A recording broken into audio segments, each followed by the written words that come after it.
Hello everyone, welcome to the 3v3 show match here, best of 5 show match. We're starting on the first map, Intersection. We've got players on each tribe here, on one side of the map, on the other tribes are on the other side of the map. We've got green and purple here connected, likewise we've got yellow and black connected. The middle stone head isn't connected, that contains Firestorm, and the other two contain Tornado. Quite quick praise. Who's your money on, Drew? I've got to be honest with you, Craig. My money is on Babo and Nisi's team, not just because it has Babo and Nisi in it, but I do actually know that both of these players have played this map a few times as well, so they kind of have a little bit of experience under their belt. Whereas for the other team, I know that Tunda has not played this map very much at all. And I believe this is also Loot Hill's first time seeing the map as well. We've got Tunda and Babo here being aggressive one another on their strip, trying to get towers up in the middle to take some control. A lot of wildmen here still in the centre that Cyan could have taken. So I think on Babo and Tunda's side, you have to be particularly careful because you can already see that green is going for the early warrior training hut. Now this is a strategy that you can do on this map and it does have some success, is the warrior rush to try to kill off pink while they're not connected to the rest of the team. But you can see on the opposite side between sort of Key 52 and Rag, a more standard Fire Warrior training hut and towers opening has happened. They've got the Shaman battle here between Keith 52 and Ragnage. Ragnage with a kill actually knocked Keith into the water, and his Shaman has died as well. We've got Keith here actually pushing up nice and early with some huts, taking some control there. No wildman taken from the stoneheads in the middle. But again, it's going to be difficult commentating a 3v3, Drew.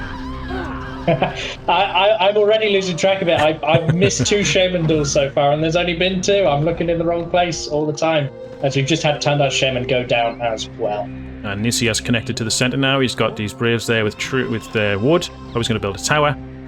Get some control there. As I say, you can actually get these Braves on the Tornado Stonehead Islands and get prey in there pretty quick, but none of them have done it this time. Keith with a nice position that he's got against Rag here. When it comes to the players, we've got Nisi in Cyan and Babo in purple. Now those are currently ranked 1 and 2. Everyone knows who Nisi is. Never lost a tournament, so we'll see how this goes for him in a 3v3 when he's got 2 allies he has to rely on. And Lambridge is already connecting people together. Now that's one. It's the thing about this map, the Renji. It's open. It's quite new. There's no meta, and it's quite open to interpretation of how you want to take it on. Yeah, and I really think it comes down to a particular player style. There are some players, like your Babos and your Nisis, they're quite confident to just take the 1v1 and play off of it, as we see Tunda Shaman dying to Babo. This is so costly. Yeah, this is so costly. He had his warriors ready to run in, but he's got no defense. He's getting his fire up now, but Babo's free to run in. Whereas Keith on the side is pushing Rag. It's this confidence in the 1v1, meaning that you're not going to put your first mana into that land bridge and instead you're going to make an aggressive play. We have got Loot Hill coming over to help. Yeah, Loot Hill is Good on call. The way. We'll see. Oh, he's being knocked into the water, not paying attention. Oh, not expecting the blast. Directly into that blast. That's so unfortunate for Loot Hill. But Tunda has respawned. He is alive, so he can stop some of this brave blasting that's going on here. Yeah, I mean, Tunda was going for the strategy of getting his warriors in. He needed that Shaman kill. He lost his Shaman. He needs to get that tower filled with fire warriors. Meanwhile, Nisi's taking some control in the middle. Isn't worshipping yet when he could be, but he's not under any pressure to do it at the moment. While Keith is trying to walk into Rag's base here on the, I guess on the what's this? The right side of the map. Have you got my globe here? So Tunda's actually down to 19 population now as a result of that assault. So he's definitely feeling the pain, but he has got a Fire Warrior training hut up now, so we can start to camp a little bit, get some Fire Warriors and some towers and some huts, dismantle his way up to a decent enough population. And what's population for Babo then? The population for Babo is 31, so about 10 population lead as the pops refresh once again. Tunda up to 21, Babo on 31, Nisi 42, to Loot Hill's 39, and Keith's 33 to Rag 31, with a total team population of 93 to 104. So it's not massive, it's just the Tunda difference there is the There's the difference, isn't it? We've got Babbo actually pushing up with... yeah, Babbo's taking huge map control here versus Tunda, and that's because of that early engagement. Meanwhile, Rag is pushing into Keith's base here with a tornado to take out the tower, and he's got his fire warriors in defense as well. That's good play by Rag.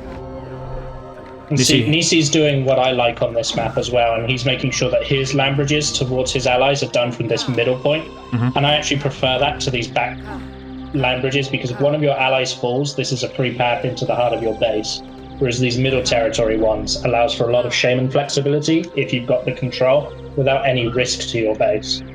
Yes, and you know that Nisi has got the position. Loot Hill hasn't contested that, so Nisi is free to land bridge over to the island of Babbo and Tunda, and can just pressure Tunda with Babbo if they so choose. Meanwhile, the Keith and Rag battle here. Keith's flown into the water there by fire warriors. So this is kind of a 1v1 on this side, while there's a 2v2 going on the other side. You've got Loot Hill in defense here, dismantling best as he can to try and get the population up. Tunda will have to do the same. He's only got that one tower, and that's not a great defense at this point. Shaman's going to go. He's gone. That's another poor engagement by Tunda. And the warriors now from Babbo. Tunda is a player who likes to say, you know, I don't care about my shaman, it's all about troops. And you can get away with that to a certain extent, but there comes a time when you have to start caring about your shaman, because otherwise you're just going to give over the game. Nisi choosing not to do much apart from build his base, probably dismantle. He is worshipping the center stone head. Earthquake from Babbo. Loot Hill Shaman is there to defend. Oh, that got so many of the troops. It didn't look damaging fire warriors have all gone. So many fire warriors went down into that. Brutal. Tunda is in trouble. Nisi's breaking his trademark behavior as well, so typically he doesn't like to pray for Stoneheads, but you can see he is getting that free firestorm in the middle. Well, it's worth mentioning this is now a £150 prize pool show match. Earthquake from Red there onto Babbo's towers hasn't done a great deal. Keith's managed to kill Rag Shaman on his side. Now he's going to push up with some of his own warriors. And there were some fire warriors in defense from Nisi, but Nisi so far not chosen to do much. He's got the middle control. He's going to have a firestorm very shortly. Looks like he's land bridging over to Keith's side now, just taking some control of the center. A missed lightning from Tunda against Babbo. It's not going well for Tunda in his shaman battle so far. The thing you have to be careful of is Nisi's been left alone this entire time. You got to wonder what mana he has, and yeah, he's pushing in on Keith. He's going into Keith's base, and Keith's got no defense there. This is a great opportunity. Nisi was just sat in the middle, waiting for the right time to strike, and he's found it. Keith, he can run to Loot Hill's base if he chooses. His shaman stood still. He's got the firestorm now. As well. He's just got the firestorm. Loot Hill was too slow at the center there to stop the firestorm. Earthquake's in. He's going to make his way around to Loot Hill's base. He's going to go into Loot Hill's base. Meanwhile, Loot Hill's lost his shaman somehow. There's another land bridge from Nisi. He's actually started making land, but it's just so he can get him without being blasted into the water here. There's the firestorm that he just received from the stone head. Perfect timing. These fire warriors are going to do nothing. Loot Hill needs to stop them from going towards the firestorm. They're going to get earthquake now. This could be game. Oh, that earthquake is brutal. Absolutely brutal. That is absolutely savage. And Tunda in the chat saying lol. You know. Keith's base in shatters. Oh dear. So the total populations right now is 159 for Nisi's team, 94 for the other team, for Team Omega. 60 population difference here. Shaman again! 20 population. Tunda's Shaman. And he's still just got the one tower. Well, it looks like Babbo's going to head to the middle, going to take this tornado stone head here. His population must be low. Nisi's Shaman is still there. Absolute chaos as Keith trades blasts with Nisi. Good use of the blast trick to keep his shaman alive, but a bit slow on the follow-up blast. You've got to get the shaman. Someone's got to... he's gone now. The warriors from Nisi are coming in. But here comes Rag as well. Rag as well.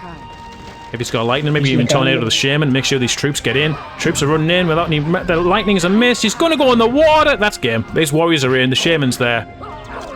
There is no way Keith recovers from this. On the other side, Tunda trying to dip into a hut to try and keep Babbo out of his base. Fire warriors of Babbo taking Tunda's own high ground and utilizing it against him. Oh, he's got the lightning kill though, and he's still alive. Those warriors from Babbo are not going to run in now, unless the shaman loses to these fire warriors. Oh, he's gone and the and Warriors there are she coming in. goes. There she goes. They're coming in now.